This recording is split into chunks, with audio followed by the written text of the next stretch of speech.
বিকাশ ভবনের সামনে চাকরিহারা শিক্ষকদের আন্দোলন নিয়ে আজ মুখ্যমন্ত্রী মমতা বন্দ্যোপাধ্যায়ের আন্দোলনে লক্ষণ রেখা থাকা দরকার। আন্দোলনে বহিরাগত উপস্থিতি মন্তব্যের পরিপ্রেক্ষিতে চাকরিহারা শিক্ষকের প্রতিক্রিয়া। আমরা কখনোই ছাত্রছাত্রীরা বাচ্চারা তারা আমাদের আন্দোলনের সঙ্গে এসে আন্দোলন করবে সেটা তো আমরাও চাই না। আমরা কেন চাইবো সেটা? কিন্তু বাচ্চারা তারা ইচ্ছা প্রকাশ করেছে তাদের টিচারদের কাছে যে আমরা শিক্ষক শিক্ষিকাদের তারা তো চাইবেই তাদের প্রিয় শিক্ষক শিক্ষিকা শিক্ষাকর্মীরা এখানে ভুলুণ্ঠিত হচ্ছে, মার খাচ্ছে, তারা দেখতে পাচ্ছে না। আমি আমার স্কুলের কথা বলি, আমার স্কুলের কেউ এখন অবধি আসেওনি, কিন্তু আমার স্কুলে যারা ছাত্রছাত্রীরা আছে যখনই তারা দেখে এরকম ঘটনা ঘটছে তারা কান্না পর্যন্ত করে। তারা এসে বলে যে স্যার আপনাকে এরমভাবে বলছে, এরমভাবে মারছে, এরকমভাবে হ্যাকেল করা হচ্ছে, আমাদের বলুন আমরাও যাব। আমি বলি না, তোদের আসতে হবে না। কিন্তু যারা এসেছে তারা তো স্বেচ্ছায় এসেছে, যারা নিয়ে এসেছে তারা তো জোর করে নিয়ে আসেনি। তাহলে তারা এখানে এসে দেখলাম আমরা প্রতীকী ক্লাসরুম করেছিলাম। এখানে কি তাদের নিয়ে গিয়ে কোনো কিছু আমাদের আন্দোলনে সামিল করা হয়েছিল? তা তো নয়।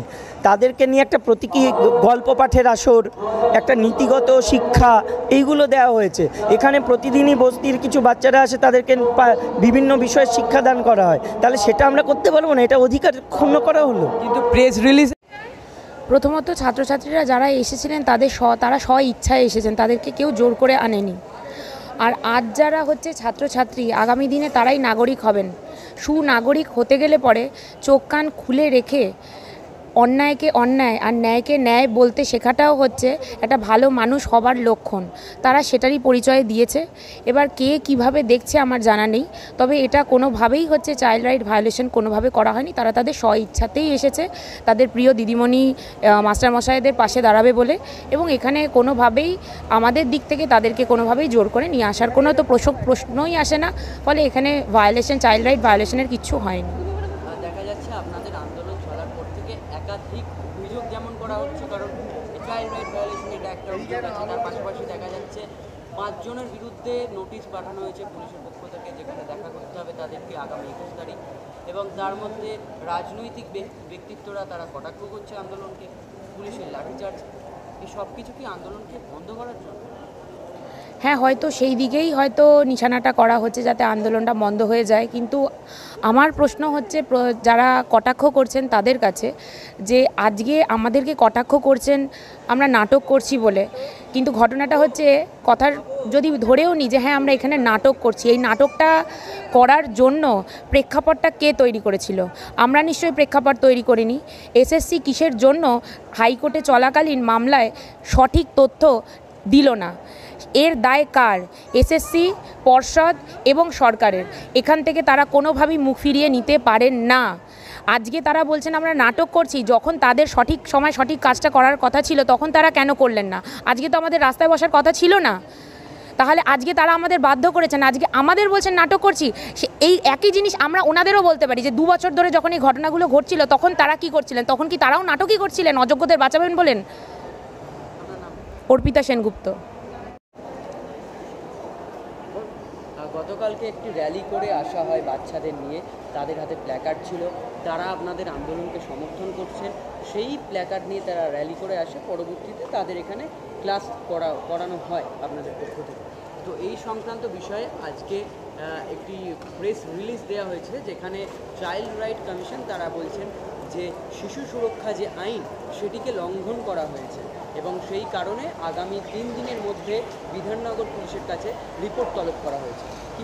দেখুন, আপনারা মিডিয়া আমরা সোশ্যাল মিডিয়াতেও পোস্ট করেছি যে ব্যানারে যাদের উদ্যোগে এইটা কর্মসূচিটা পালন করা হয়েছিল, মূলত ছাত্রছাত্রী এবং তাদের যারা অভিভাবক তাদের নিজস্ব উদ্যোগে এটা করা হয়েছিল। এর সঙ্গে আমরা মঞ্চের তরফ থেকে না তাদেরকে ফোর্স করেছি বা না তাদের অনুরোধ করেছি, তাদের উদ্যোগে, অভিভাবকদের উদ্যোগে আজকে শিক্ষক শিক্ষিকারা মার খেয়ে রক্তাক্ত, তাই শিক্ষক শিক্ষিকাদের পাশে দাঁড়ানোর জন্যে, তাদের সমবেদনার জানানোর জন্যে কিছুজন এসেছিল। তো যেহেতু তারা এসেছিল সেই কারণে আমরা তাদের ফুল দিয়ে ওয়েলকাম করেছি, আমরা চকলেট দিয়েছি, এবং আমরা স্কুলে ছাত্রছাত্রীদের সঙ্গে আমাদের সম্পর্কটা কেমনভাবে আমরা তাদের আগামী দিনের ভবিষ্যতের নাগরিক হিসেবে তৈরি করি তার একটা দৃষ্টান্ত আমরা তুলে ধরেছি। অর্থাৎ এটা কিন্তু একটা ডেমো ক্লাস।